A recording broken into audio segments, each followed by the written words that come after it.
Daniel Alves será solto daqui a pouco. É com essa notícia que o Brasil e o mundo amanheceu nesse dia 20 de março de 2024. Uma notícia que é mais do que uma notícia, porque a gente precisa refletir sobre todo um sistema, mas que nos deixa muito tristes, né?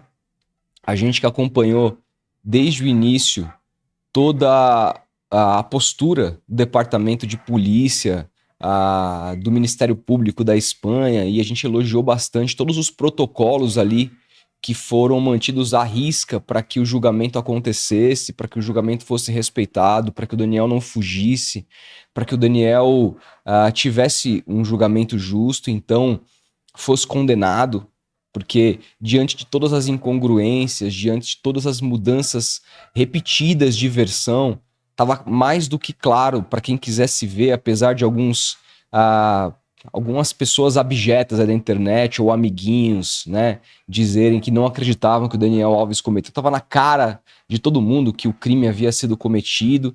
E os protocolos da justiça espanhola foram sempre muito elogiados porque foram muito mais rigorosos do que a gente está acostumado aqui no Brasil, ainda mais se tratando de um jogador de futebol, um cara com dinheiro, etc e tal. Tanto que o Daniel ficou preso preventivamente mais de um ano até esperar esse julgamento. Não pôde. Mal a gente viu a cara dele ao longo desse um ano. E todos os processos foram respeitados até o julgamento. Só que aí quando a gente começa, um pouco antes do julgamento, começa a pintar notícias de que a defesa do Daniel Alves usaria inclusive sua ex-mulher, a pessoa que ele estava quando cometeu o ato de estupro, como testemunha para dizer, advogar ao lado dele, dizer que ele estava bêbado, que ele tinha chegado em casa bêbado, porque isso na justiça espanhola poderia ser um atenuante de pena. Ali a gente já começou a olhar com outros olhos, como assim o cara deveria ter pego uma pena maior por estar embriagado e não atenuar a pena por conta disso. A partir dali a gente já começou a ficar com o pé atrás. Depois disso veio a história envolvendo o amigo Neymar, né, que pagou também uma bela de uma grana para a justiça espanhola para atenuar a pena do Daniel Alves em bons anos. Aquilo também caiu como uma bomba. Eu cheguei a comentar sobre isso aqui, falei o que eu pensava a respeito, disse que eu, enquanto amigo, eu jamais ajudaria uma pessoa nessa situação, sabe? Digo mais, não seria mais meu amigo. Para mim é uma parada imperdoável, imperdoável. Tem tanta gente, né, que imagina, você tem o seu melhor amigo, você chega na sua casa, ele tá com a sua mulher na sua cama. Você perdoaria? Pra mim, bicho, essa é uma parada tão grave quanto ou mais. Não é porque o estupro aconteceu com uma pessoa que eu não conheço que não importa. Que não importa. Isso mostra ou revela o caráter de uma pessoa. E a partir do momento que esse caráter foi revelado, não é mais de minha vontade ter essa pessoa perto, independentemente da minha história com ela lá atrás, independentemente do meu grau de parentesco, independentemente de qualquer coisa. Pode ser a pessoa mais próxima de mim. Minha família pode ser meu pai, que é o meu grande ídolo na face da terra. Mas essa é uma maneira muito individual, minha, de pensar. Cada um tem a sua maneira de pensar. Cada um passa pano para aquilo que achar que deve. Eu acho que no fim diz muito também sobre o caráter da outra pessoa que está passando o pano. O que ela se colocaria capaz ou não de fazer. De qualquer jeito, passamos por todos esses processos e vimos o Daniel Alves ser condenado a 4 anos e meio de prisão, que foi muito abaixo do que se especulava. Mas ok, o tempo foi curto, comentamos sobre isso, achamos muito pouco tempo. E diante de várias questões, imaginamos também que ele não ficaria todo esse tempo, porque a gente sabe que essa questão de bom comportamento, de atenuar com trabalho e tudo mais, elas são políticas que geralmente costumam ser válidas não só para o Brasil, mas em vários países do mundo. Eu não imaginava que ele ficaria de fato todo esse tempo na cadeia. Mas o que eu não imaginava é que ele teria a chance de sair tão cedo. E essa notícia que eu me deparei hoje assistindo um link na ESPN Brasil, o Hoffman, lá da Espanha trouxe um boletim dizendo que a justiça espanhola, para a ESPN, né, dizendo que a justiça espanhola aceitou um argumento da defesa do Daniel Alves pedindo liberdade provisória sobre o pagamento de uma fiança de 1 milhão de euros. E que esse pagamento já estaria engatilhado num valor que o próprio Daniel tem para receber de uma ação que ele ganhou da justiça espanhola, alguma coisa envolvendo, se eu não me engano, fisco, enfim. Ele ganhou um processo recente, tem para receber 1 milhão e 200 mil euros da justiça espanhola e vai utilizar esse dinheiro para pagar a sua fiança e então responder o seu ato de crime no conforto da sua casa. É isso que estamos diante, né? Terão algumas coisas ali, ele vai ser obrigado a ficar 1 quilômetro de distância da casa da vítima, do trabalho da vítima, terá os seus passaportes espanhol e brasileiro recolhidos para que ele não saia do país durante esse tempo, mas vai viver uma vida muito tranquila, muito boa, muito bem, obrigado, com toda a riqueza que ele acumulou, com toda o conforto que a sua carreira merecidamente o deu. E aí a gente precisa refletir o quê, né? Qual que é o recado que essa decisão judicial passa para uma sociedade? Porque não é... Cada país tem os seus ritos, cada país tem as suas leis, a gente pode discutir essas leis, a gente pode concordar com umas ou outras, mas existem casos especificamente que, quando envolvem pessoas muito famosas, que também têm uma certa responsabilidade, a partir de quem toma a decisão, de servir de exemplo para a sociedade, né? Não é à toa que esses caras ganham tanto, né? Porque eles são símbolos.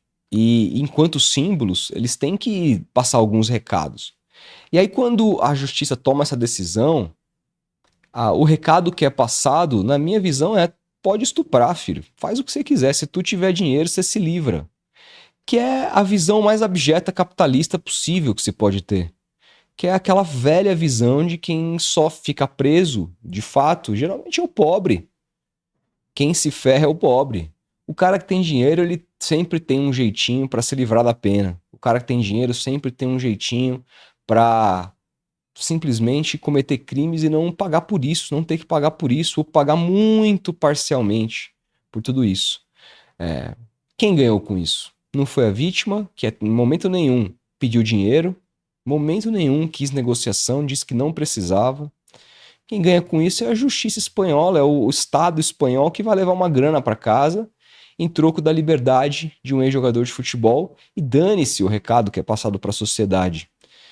E digo mais, numa situação que a gente está vivendo, com o julgamento do Robinho para rolar, estava marcado para hoje, pode vir a ser adiado, a gente não sabe, no momento que eu estou gravando esse vídeo, não há novidades concretas sobre esse caso, mas nesse dia específico, essa decisão da justiça, em forma de símbolo, pode ser muito péssima para qualquer decisão relacionada ao Robinho, porque são crimes parecidíssimos.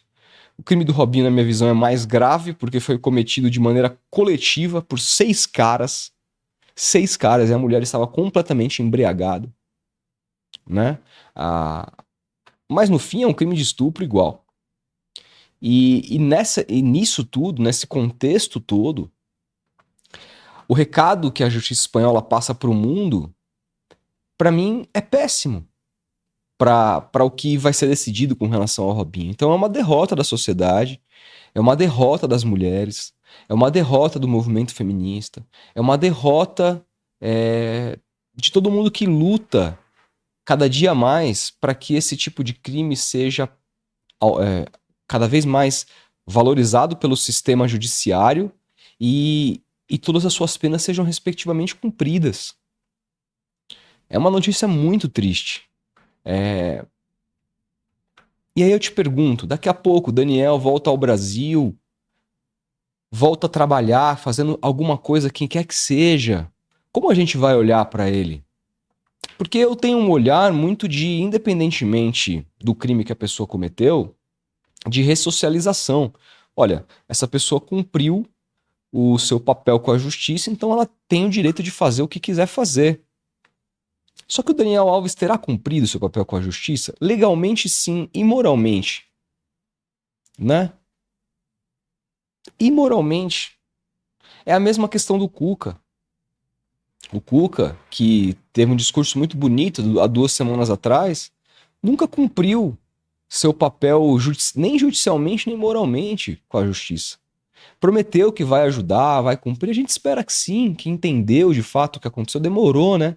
Demorou. Adoraria que aquele discurso do Cuca tivesse vindo numa coletiva quando ele treinava o Corinthians, não agora no Atlético Paranaense. Eu acho que teria sido muito melhor para todo mundo, para a sociedade como um todo, para refletir. Um recado ali teria sido passado para mais gente, porque o Corinthians tem muito mais cobertura que o Atlético Paranaense. Teria sido muito mais forte, mas ele teve o tempo dele. Agora, o Daniel Alves terá cumprido? Pode ser que ele daqui a pouco se veja livre de qualquer questão legal, mas moralmente, o que ele pagou para a sociedade por um crime tão absurdo é muito pouco. E isso é uma pena, porque são derrotas. Derrotas como essa que vão se acumulando e que nos passam um recado de que a gente precisa continuar lutando. Enquanto a gente sabe que aqui no canal, e são dados, 95% do nosso público é masculino, então eu falo diretamente para você, homem, que está assistindo esse vídeo. 19 a cada 20 pessoas que veem esse vídeo são homens, então eu posso falar dessa forma. Cara, se a gente não fizer nada, você pode achar que é lacração, você pode achar que é mimimi, mas enquanto você achar que isso é apenas um dever, o feminismo é apenas um dever da mulher, que, que a gente tá bem diante dos nossos privilégios, nada vai mudar, cara. E aí você pode ver pessoas, que eu tenho certeza que você tem ao seu redor, mulheres muito importantes na sua vida, podem vê-la sofrendo em algum momento, porque o estupro acontece todos os dias, a todo minuto nesse país. Então é uma briga nossa, sim, é uma briga nossa diária, que a gente precisa lutar por isso, a gente precisa se indignar com decisões como essa. Eu estou indignado, mas eu estou mais triste do que tudo, porque é uma derrota da sociedade para uma pauta ainda tão complexa e tão ignorada pela justiça do mundo inteiro, que, por sua vez, vamos combinar, são repletas de homens, né? A grande maioria das pessoas que julgam são homens. Isso diz muito também sobre tudo. Então, é um dia muito triste para a sociedade como um todo essa decisão e é um recado para que a gente não amoreça e continue lutando. Quero saber o que vocês pensam, a gente vai se falando. Um grande abraço e até a próxima.